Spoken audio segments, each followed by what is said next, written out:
La Bible en un an, le 7 juillet, le livre d'Ésaïe, chapitre 8, verset 1 au chapitre 9, verset 20, le livre des psaumes, chapitre 5, verset 1 à 13, le livre des proverbes, chapitre 18, versets 9 et 10, les actes des apôtres, chapitre 6, versets 1 à 15. Le livre d'Ésaïe, chapitre 8. L'Éternel m'a dit, prends un grand cylindre et écris dessus avec un burin ordinaire. Amer, Shalal, Cashbaz. Je veux prendre pour témoins 2 hommes dignes de confiance, le prêtre Uri et Zacharie, fils de Bérekia. Je me suis unie à la prophétesse. Elle est tombée enceinte et a mis au monde un fils. L'Éternel m'a dit, appelle-le Mer, Shalal, Cashbaz. En effet, avant que l'enfant sache dire « papa, maman », on apportera devant le roi d'Assyrie les richesses de Damas et le butin pris à Samarie. L'Éternel m'a encore parlé, il a ajouté, « Puisque ce peuple a méprisé l'eau de Siloé qui coule doucement, et a éprouvé de la joie en passant à Rétine et au fils de Remalia, le Seigneur va faire monter contre eux les puissantes grandes eaux de l'Euphrate, à savoir le roi d'Assyrie et toute sa puissance. Il grossira dans tous ses canaux et débordera sur toutes ses rives. Il pénétrera dans Juda, le submergera et l'inondera, et ce jusqu'à la hauteur du cou. Le déploiement de ses ailes remplira tout ton territoire, Emmanuel. Poussez des cris, peuple, mais vous serez brisés. Prêtez l'oreille, pays lointain. Préparez-vous au combat, mais vous serez brisés. Oui, préparez-vous au combat, mais vous serez brisés. Vous aurez beau prendre des décisions, elles seront sans effet. Vous aurez beau prononcer une parole, elle ne s'accomplira pas, car Dieu est avec nous. Oui, voici ce que m'a dit l'Éternel avec toute la force de son autorité, pour m'avertir de ne pas suivre la voie qui était celle de ce peuple. N'appelez pas conspiration tout ce que ce peuple appelle conspiration. N'ayez d'eux aucune crainte et ne soyez pas troublés. C'est l'Éternel, le Maître de l'univers, que vous devez respecter comme saint. C'est lui que vous devez craindre et redouter.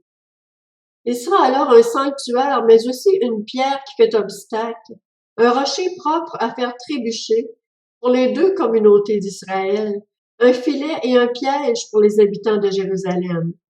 Beaucoup parmi eux trébucheront. Ils tomberont et se briseront. Ils seront pris au piège et capturés. Garde ce témoignage à l'abri. Marque la loi d'un sceau parmi mes disciples. Je compte sur l'Éternel même s'il se cache à la famille de Jacob. Je me confie en lui. Me voici, moi et les enfants que l'Éternel m'a donnés. Nous servons de signes et de présages en Israël de la part de l'Éternel, le Maître de l'univers, qui réside sur le mont Sion. Si l'on vous dit, consultez ceux qui invoquent les esprits et les spirites, ceux qui chuchotent et murmurent. Un peuple ne consultera-t-il pas ses dieux? Ne consultera-t-il pas les morts en faveur des vivants? Répondez, il faut revenir à la loi et au témoignage. Si l'on ne parle pas de cette manière, il n'y aura pas d'aurore pour ce peuple. Il parcourra le pays accablé et affamé, et quand il aura faim, il s'irritera, maudira son roi et son Dieu, et tournera les yeux en haut. Puis il regardera vers la terre, et il n'y verra que détresse, obscurité et sombres angoisses. Il sera repoussé dans d'épaisses ténèbres. Toutefois, les ténèbres ne régneront pas toujours sur la terre, où il y a maintenant des angoisses. Si les temps passés ont couvert de mépris le territoire de Zabulon et de Nephtali, les temps à venir couvriront de gloire la région voisine de la mer, la région située de l'autre côté du Jourdain, la Galilée à la population étrangère. Le livre d'Ésaïe, chapitre 9. Le peuple qui marchait dans les ténèbres a vu une grande lumière. Sur ceux qui habitaient le pays de l'ombre de la mort, une lumière a brillé. Tu rends la nation nombreuse, tu augmentes sa joie. Elle se réjouit devant toi comme on le fait lors de la moisson, comme on jubile au partage du butin. En effet, le fardeau qui pesait sur elle, le gourdin qui frappait son dos, le bâton de celui qui l'opprimait, tu les brises comme tu l'as fait lors de la victoire sur Madian. Oui, toute chaussure portée dans la bataille et tout habit roulé dans le sang seront livrés aux flammes pour être réduits en cendres. En effet, un enfant nous est né, un fils nous a été donné, et la souveraineté reposera sur son épaule.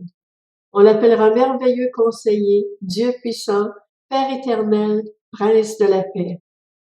Étendre la souveraineté, donner une paix sans fin au trône de David et à son royaume, l'affermir et le soutenir par le droit et par la justice, dès maintenant et pour toujours. Voilà ce que fera le zèle de l'Éternel, le Maître de l'univers. Le Seigneur envoie une parole contre Jacob, et elle tombe sur Israël. Le peuple tout entier en aura connaissance. Éphraïm et les habitants de Samarie, eux qui disent avec orgueil et arrogance, des briques sont tombées, nous construirons en pierre de taille. Des sycomores ont été coupés, nous les remplacerons par des cèdres. L'Éternel fait alors triompher contre eux les ennemis de Rétzin et arme leurs ennemis. Les Syriens à l'est, les Philistins à l'ouest. Ils dévorent Israël à pleine bouche. Mais malgré tout cela, sa colère ne se détourne pas et sa puissance est encore déployée. C'est que le peuple ne revient pas à celui qui le frappe et ne recherche pas l'Éternel, le Maître de l'univers. Aussi l'Éternel arrachera-t-il d'Israël la tête et la queue, la branche de palmier et le roseau, tout cela le même jour. L'ancien et le magistrat, c'est la tête, et le prophète qui propage le mensonge, c'est la queue. Les conducteurs de ce peuple l'égarent, et ceux qui se laissent conduire par eux se perdent. C'est pourquoi le Seigneur ne peut se réjouir en pensant à ces jeunes gens. Il n'aura pas pitié de leurs orphelins et de leurs veuves. En effet, tous sont des impies et des méchants, et toutes les bouches ne savent que proférer des absurdités. Mais malgré tout cela, sa colère ne se détourne pas, et sa puissance est encore déployée. En effet, la méchanceté brûle comme un feu qui dévore ronces et buissons épineux. Elle embrase les buissons de la forêt, d'où s'élèvent des colonnes de fumée. C'est à cause de la colère de l'Éternel, le Maître de l'univers, que le pays est embrasé, et le peuple alimente lui-même ce feu. Personne n'épargne son frère. On paye à droite, mais on a encore faim. On dévore à gauche, mais on n'est pas rassasié. Chacun se met à manger son propre bras. Manassé dévore Éphraïm, Éphraïm Manassé, et ensemble ils fondent sur Juda. Mais malgré tout cela, sa colère ne se détourne pas, et sa puissance est encore déployée. Le livre des Psaumes, chapitre 5. Au chef de chœur avec les flûtes, psaume de David. Prête l'oreille à mes paroles, Éternel, écoute mes gémissements. Sois attentif à mes cris, mon roi et mon Dieu. C'est à toi que j'adresse ma prière. Éternel, le matin tu entends ma voix. Le matin je me tourne vers toi et j'attends, car tu n'es pas un Dieu qui prenne plaisir à la méchanceté. Le mal n'a pas sa place auprès de toi. Les vantards ne peuvent résister devant ton regard. Tu détestes tous ceux qui commettent l'injustice. Tu fais disparaître les menteurs. L'Éternel a horreur des assassins et des trompeurs. Mais moi, par ta grande bonté, je vais à ta maison. Je me prosterne dans ton saint temple avec la crainte qui t'est due.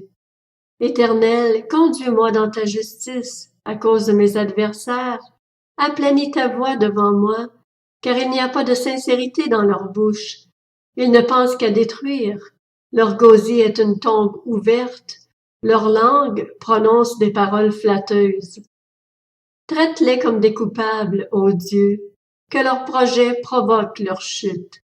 Chasse-les à cause de leurs nombreux péchés, de leur révolte contre toi.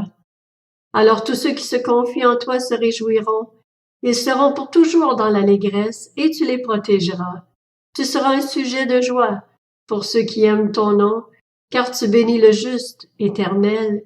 Tu l'entoures de ta grâce comme d'un bouclier. Le livre des Proverbes, chapitre 18.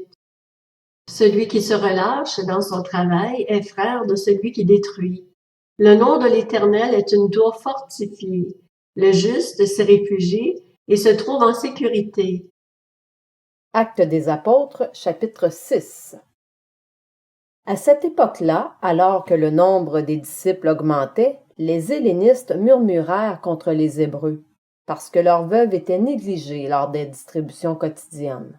Les 12 convoquèrent l'ensemble des disciples et dirent: « Il ne convient pas que nous délaissions la parole de Dieu pour servir aux tables.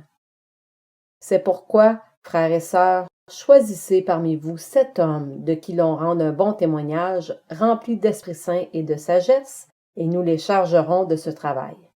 Quant à nous, nous continuerons à nous consacrer à la prière et au ministère de la parole. » Cette proposition plut à toute l'assemblée. Ils choisirent Étienne, un homme plein de foi et d'Esprit Saint, Philippe, Procore, Nicanor, Timon, Parménas et Nicolas, un non-juif d'Antioche converti. Ils les présentèrent aux apôtres et ils posèrent les mains sur eux en priant. La parole de Dieu se propageait de plus en plus. Le nombre des disciples augmentait beaucoup à Jérusalem et une grande foule de prêtres obéissait à la foi. Étienne, plein de foi et de puissance, accomplissait des prodiges et de grands signes miraculeux parmi le peuple. Quelques membres de la synagogue appelée synagogue des affranchis, des Cyrénéens, des Alexandrins et des Juifs de Cilicie et d'Asie se mirent à discuter avec lui.